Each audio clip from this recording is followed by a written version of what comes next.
pessoal! Hoje a nossa aula é do último assunto do livro do segundo bimestre.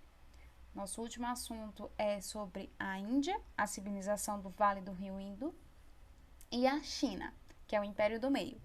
Hoje vocês vão entender como é que se formou a Índia e como é que se formou a China, duas grandes civilizações da antiguidade. Nós já estudamos sobre os povos da Mesopotâmia, como os sumérios, os babilônicos, os assírios, os caldeus. Estudamos os egípcios, estudamos os fenícios, estudamos na aula passada como é que ocorreu o povoamento da América, as teorias sobre o povoamento da América. Nós estudamos também sobre os principais povos que habitaram o continente americano e hoje a gente vai estudar a antiga civilização indiana e a chinesa. Esse é o nosso último assunto. Semana que vem vai ter a revisão, vai ter a correção das atividades que faltaram, porque segunda-feira eu passei atividade sobre as sociedades americanas, falta ainda corrigir, e a gente também vai corrigir as de hoje. Então, vamos fazer tudo isso segunda-feira e iniciar a revisão, tá? A prova tá tranquila, para quem estudou tá facinha. A prova não é semana que vem, a prova é depois. Semana que vem é a nossa revisão. Pois bem, vamos iniciar, né? Índia, a civilização do Rio Indo.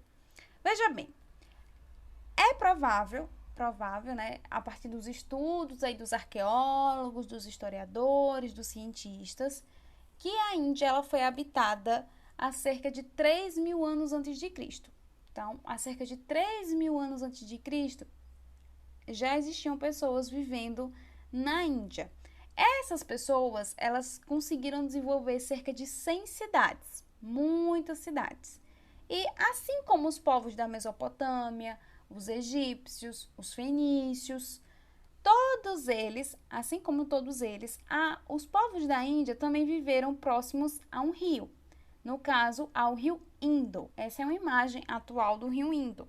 Então, o rio Indo era o principal rio dos povos que viviam na Índia. Eles iam para lá porque era uma região propícia para a agricultura, você tinha água em abundância, poderia fazer seus afazeres. É muito mais tranquilo, nessa época, viver próximo a um rio do que longe dos rios. E a gente já entendeu muito bem sobre isso. Com o tempo, a cultura indiana ela acabou se modificando, principalmente por conta da invasão de outros povos. Outros povos longe da Índia começaram a invadir a Índia e a quererem morar próximos ao rio Indo. Por quê, professora? Porque morar próximos aos rios era muito importante, pessoal. A gente já aprendeu que próximo ao rio sempre você vai ter água em abundância para você beber, para cozinhar os alimentos, para higienizar os alimentos, para se higienizar. Os rios também servem como uma via de comunicação em que você vai transportar suas mercadorias. Lembra dos fenícios que usavam o mar Mediterrâneo para transportar as mercadorias deles através de barcos? Então, os rios eles são muito importantes. Todo mundo que vivia na antiguidade, assim como os povos da Mesopotâmia, os povos egípcios, os fenícios, todo esse pessoal aí sempre buscava locais próximos aos rios. E com a Índia não é diferente. Então, os povos indianos, eles começaram a se estabelecer próximo ao rio Indo, assim como outros povos vizinhos, povos invasores, que começaram a invadir o território da Índia para viver próximos ao rio Indo. E ali houve uma mudança de cultura. Atualmente, o rio Ganges é um rio também muito importante para os indígenas, não somente atualmente, desde o passado. É um rio considerado muito importante, assim como o rio Indo. O rio Indo e o rio Ganges são rios considerados sagrados, porque os indianos acreditam em vários deuses, então eles têm uma religião politeísta, uma religião que acredita em vários deuses. Então, tanto o rio do Indo quanto o rio Ganges são rios muito importantes, são rios muito importantes para os indianos, tanto no passado quanto atualmente. E para eles, tanto no passado quanto atualmente, esses dois rios são sagrados, são rios muito importantes. Inclusive no rio Ganges, todos os anos, há vários e vários indígenas, ou vários e vários indianos que vão até o rio Ganges para se banhar. Era como se eles estivessem se purificando, se lavando de todos os pecados. É um rio muito importante mesmo para a cultura indiana até hoje. Inclusive, essa foto que está na tela de vocês é uma foto atual, ali do rio Ganges. O rio Ganges, ele é grande, não é só essa partezinha, ele é bem maior que isso. A principal religião dos indianos, a principal religião da Índia, é a religião hindu ou hinduísmo. É uma religião que é seguida até os dias atuais, tá? Cerca de 75% da população indiana atualmente, e olha que a Índia é enorme, pessoal, ela é enorme, tem muita gente lá dentro.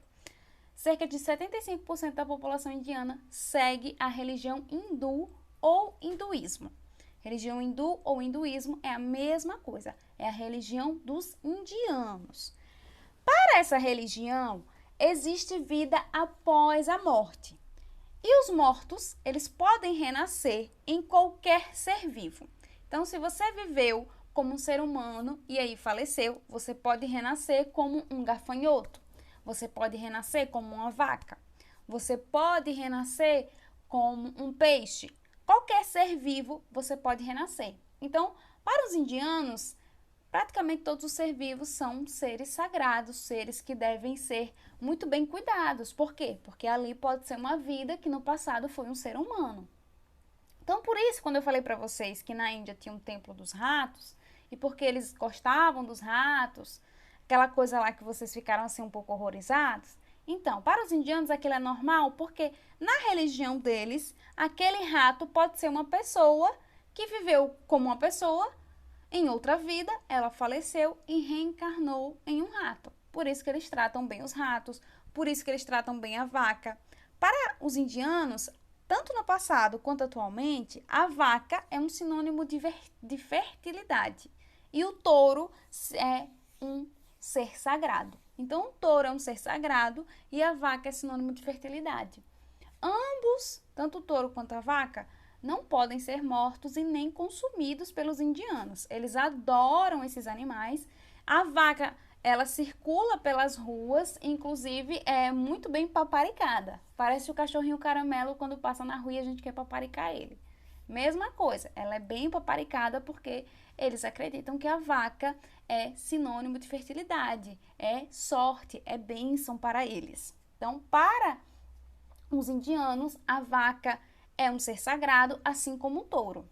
E os outros animais também são tão importantes, por quê? Porque podem ser pessoas, né, que viveram em outras vidas como pessoas e reencarnaram ali no corpo de um rato, no corpo de um gafanhoto, no corpo de um peixe. Na religião hindu ou hinduísmo dos indianos, há um sistema chamado de sistema de castas. Esse sistema ele é muito famoso, em que há a divisão da sociedade a partir de classes. Veja bem, como é que funciona isso, professora? O sistema de casta determina o quão prestigiado você vai ser a partir da sua origem, a partir da origem da sua família. Então, se a sua família faz parte daquela casta, você também vai ser. E isso vai ser para sempre. Então, assim, meu avô fez parte da casta tal. Eu também vou ser, o meu filho também vai ser, o filho do meu filho também vai ser, o filho do meu filho também vai ser, e assim por diante. Então, se, por exemplo, a Thaís é de outra casta, a filha dela ou o filho dela também vai ser dessa casta, e assim por diante. O neto, o bisneto, o tataraneto, todos vão ser da mesma casta. Então, a casta é a partir da origem familiar. Como é esse sistema de casta, professora? Como é? Como é que funciona? Veja bem, ele é a partir de um deus, né? Eles acreditam que vem a partir de um deus, porque os indianos acreditam em vários deuses. Então, existe um deus e há esse sistema de casta em que diz o seguinte: na primeira posição, digamos que no topo, que seria a cabeça do deus, estão os brahmas ou os brahmanes, que seriam os sacerdotes, intelectuais, aquelas pessoas assim, consideradas mais inteligentes e que estariam na cabeça, eles teriam nascido da cabeça do deus Brahma. Por isso que ele está no topo. Temos os Kshatriyas, que são os guerreiros, os militares, que têm um grande poder também. Ele está ali mais pelo meio, está abaixo dos Brahmas. Então, ele veio dos braços do deus Brahma. Tem os Vácias, ou os Vátias. Eles são comerciantes, fazendeiros, camponeses, artesãos. Temos os Sudras, que é esse aqui, que seriam os servos, que são aqueles que servem aos brahmanes, aos kshatriyas e aos comerciantes, camponeses e artesãos. Os Sudras servem a todos aqueles que estão acima dele. E aqueles que não estão no sistema de castas são chamados de párias, dalits ou os intocáveis. Essas pessoas são as marginalizadas. São aquelas que são excluídas da sociedade. São aquelas que fazem trabalhos que nenhuma pessoa de nenhuma casta deseja fazer. Então, elas são consideradas impuras, intocáveis, párias, dalits. Esse é o nome que designa para essas pessoas. Então, elas são vistas com maus olhos, as pessoas não gostam de encostar nela, acham que elas são impuras. Então, há um grande preconceito. Professora, esse sistema de castas em que tem os brahmanes, os kshatriyas, os vaixyas, os sudras, os párias, ainda existe? Assim, veja, na Índia atual, ele oficialmente não existe mais. Não é para existir mais. Mas ainda há um certo preconceito dentro da própria população, em que aqueles que sempre estão no topo se consideram superiores àqueles que estão embaixo ou que não fazem parte da casta, como é o caso dos párias, ou os intocáveis, ou os dalits. O nome quer dizer a mesma coisa, a mudança de nome quer dizer a mesma coisa. Então, ainda há esse preconceito atualmente, mas oficialmente, esse sistema de castas, ele não funciona mais na Índia atual. Isso na Índia do passado, ela funcionava, fazia parte da política, fazia parte do governo, funcionava. Só que na Índia atual, ela não faz mais parte da política, não faz mais parte do governo, mas ainda existe o preconceito entre as pessoas. Agora a China. E a China, professora? A gente aprendeu sobre a Índia. É um assunto curto, pessoal. Esse assunto ele é bem simples e bem curto. A China, ou o Império do Meio, foi uma das civilizações mais antigas da antiguidade, do período da Idade Antiga. A China, ela é cortada por 2 rios. Na verdade, ela é cortada por vários rios, mas tem 2 que são os principais, que é o Rio Amarelo, que não é amarelo, tá, pessoal? E o Rio Azul, que também, né, não é azul, aquela azul que a gente imagina, não. É um rio da cor normal de um rio. O Rio Amarelo e o Rio Azul são os principais rios da China da antiguidade. Então, as pessoas que iriam para a China morar lá na antiguidade, lá na época da Idade Antiga, na época dos egípcios, dos mesopotâmicos, dos indianos, nesse período, as pessoas que iam morar na China, elas sempre procuravam morar próximas a um desses rios. Pode ser o Rio Amarelo ou pode ser o Rio Azul. Um dos 2, ela sempre procurava morar justamente porque o rio é uma fonte de água, uma fonte muito importante, e água é vida. Sem água, ninguém consegue sobreviver. Então, eles habitavam regiões próximas aos rios, principalmente o Rio Amarelo e o Rio Azul, assim como outras sociedades da antiguidade, como os mesopotâmicos, os egípcios, os fenícios. Todo esse povo aí morava próximo aos rios justamente porque água é vida e sem água não dá para sobreviver. Então, a partir de 2000 anos antes de Cristo, a China ela era dividida ali em vários povos. Depois, a partir de 2000 anos antes de Cristo, houve a unificação de todos esses povos. Digamos que todos esses povinhos que viviam na China se juntaram e respeitaram apenas um imperador. Então, existia um único imperador que comandava toda a China. Esse imperador, ele criou uma nova forma de escrita, uma escrita representa ideias por meio de desenhos, uma escrita um pouco diferente da escrita egípcia, da escrita suméria, da escrita dos fenícios, é um pouquinho diferente. A escrita chinesa, ela é de desenhos, que significa ideias. Já dos fenícios, por exemplo, era o alfabeto, que era um alfabeto que significava os sons, um alfabeto fonético. Então, olha a diferença. O dos chineses é uma escrita que representa ideias através de desenhos. Esse mesmo imperador que juntou todos os povinhos que viviam na China, foi ele que começou a construir a muralha da China, que é um monumento muito bonito e que existe até hoje lá na China, tá? É enorme, enorme, são vários quilômetros de muralhas, tá? Olha só, começa aqui, ó. Aqui, essa foto começa aqui e tá, ó, lá atrás, lá nas montanhas ainda tem mais. Então, é enorme, pessoal, enorme, enorme, enorme. A muralha da China tem vários quilômetros e é um dos monumentos mais importantes lá da China e do mundo, considerado um patrimônio da humanidade e também uma das 7 maravilhas do planeta.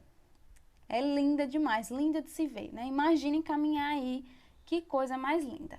Então, nessa época, ela foi feita para proteger a China, inclusive tem locais específicos que são colocados, esses aqui, ó. Esses aqui. Esses pontinhos aqui, ó, aqui, esse aqui. É porque a imagem ficou ruim.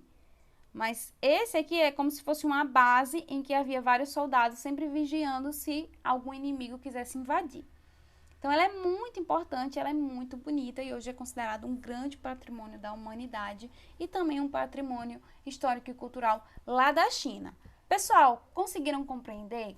Entenderam? É um assunto fácil, um assunto rápido, um assunto simples. Índia e China é fácil demais. Lembre-se sempre, Índia, Rio Indo, China, Rio Amarelo e Rio Azul. Índia, hinduísmo, religião das castas. China, muralha da China. É bem tranquilo de entender, bem facinho, tá? Qualquer dúvida, estou lá no WhatsApp à disposição de vocês. Atividade, professora. Veja bem, eu tenho uma atividade para vocês, que é uma atividade para casa e que vai valer ponto e que ela é muito importante. No livro de vocês, na página 57, tem aí o nome Atividades, onde tem o nome Atividades. Tem aí, olha, os princípios do hinduísmo são muito importantes para compreendermos a sociedade indiana e seu desenvolvimento ao longo do tempo. Forme uma equipe com 3 colegas e juntos pesquisem sobre o sistema de castas na Índia com base no seguinte roteiro. Aí tem aqui o roteiro que você deve seguir e você vai copiar a sua pesquisa na página 71 do material de apoio. Aqui, nessa atividade, diz que a atividade deve ser feita com 3 colegas, mas eu quero ela individual. Então, essa atividade da página 57, que vale ponto, que é para ser entregue segunda-feira, é uma atividade individual. O livro diz que é em 3 pessoas, professora. Ignore o livro. Obedeça a professora. Tem que ser individual. Eu quero uma atividade individual e que você vai copiar a sua pesquisa na página 71 do material de apoio. Qualquer dúvida, se você não está conseguindo fazer, professora, eu não entendi, corre, me procure, me pergunte, que aí eu lhe respondo, lhe explico melhor. Lá no WhatsApp, no grupo do WhatsApp, vou explicar novamente para que fique mais fácil de entender. Tá, pessoal? Beijão, até a próxima aula. E estou à disposição de vocês até o final da aula, tá? Para qualquer dúvida.